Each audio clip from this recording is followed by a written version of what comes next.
নমস্কার বন্ধুরা, job Genex YouTube চ্যানেলে আপনাদের প্রত্যেককে স্বাগত। ডিএ নিয়ে অত্যন্ত গুরুত্বপূর্ণ একটি আর্টিকেল একটি দৈনিক পত্রিকায় প্রকাশ করা হয়েছে। কি বলা হয়েছে বিস্তারিত আপনারা দেখে নিন।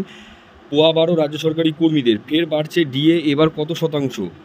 এই হেডলাইন নিয়ে একটি দৈনিক পত্রিকায় একটি পোর্টালে একটি নিউজ আর্টিকেল প্রকাশ করা হয়েছে। ডিএ নিয়ে খুবই গুরুত্বপূর্ণ, যেটা প্রতিটা সরকারি কর্মীর অবশ্যই জানা প্রয়োজন। তার আগে বলে রাখবো, যারা চ্যানেলে নতুন প্রথমবার ভিজিট করেছেন অবশ্যই চ্যানেলটিকে সাবস্ক্রাইব করে অল বেল আইকনটি বাজিয়ে রাখুন, ভিডিওটি লাইক করে অনেক অনেক শেয়ার করে দিন। তো চলুন দেখে নিই বিস্তারিত কী বলা হচ্ছে। পোয়া 12 রাজ্য সরকারি কর্মীদের ফের বাড়তে চলেছে ডিএ।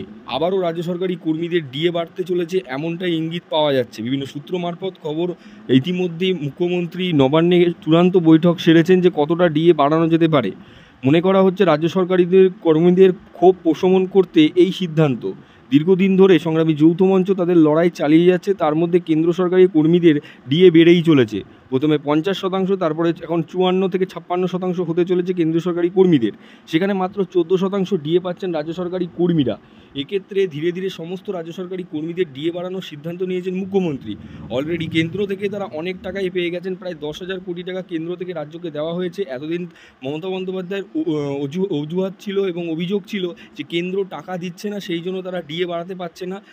সূত্র মারফত খবর, এইবার ডিএ বাড়াতে পারেন মুখ্যমন্ত্রী, কারণ এইবার এই ধরনের অজুহাত আর তার কাজ করবে না এবং রাজ্য সরকারি কর্মীরা তা মানতে নারাজ। শুরু থেকেই তারা সংগ্রামী যৌথ মঞ্চ এবং একাধিক কর্মীবৃন্দ সকলেই কিন্তু জানতে নারাজ ছিল যে রাজ্যের কাছে টাকা নেই, যেক্ষেত্রে রাজ্য একাধিক ভাতা ঘোষণা করছে। এরপরেই কিন্তু রাজ্য সরকারের এখন চূড়ান্ত সিদ্ধান্ত, 4 থেকে 5% ডিএ পুনরায় বৃদ্ধি হতে পারে রাজ্য সরকারি কর্মীদের। এখনও কোনো অফিসিয়াল নোটিশ প্রকাশ না হলেও মুখ্যমন্ত্রীর বিভিন্ন জবাবে তা ইঙ্গিত পাওয়া গেছে। তো দেখতে পেলেন খুবই গুরুত্বপূর্ণ একটি আপডেট। পুনরায় রাজ্য সরকারি কর্মীদের কিন্তু 4 থেকে 5% ডিএ বাড়তে পারে, এমনটাই ইঙ্গিত করা হচ্ছে। আশা করা যায় জুলাই মাসের শেষেই কিন্তু এই ডিএর আপডেটটা অফিসিয়াল নোটিশ প্রকাশিত হতে পারে।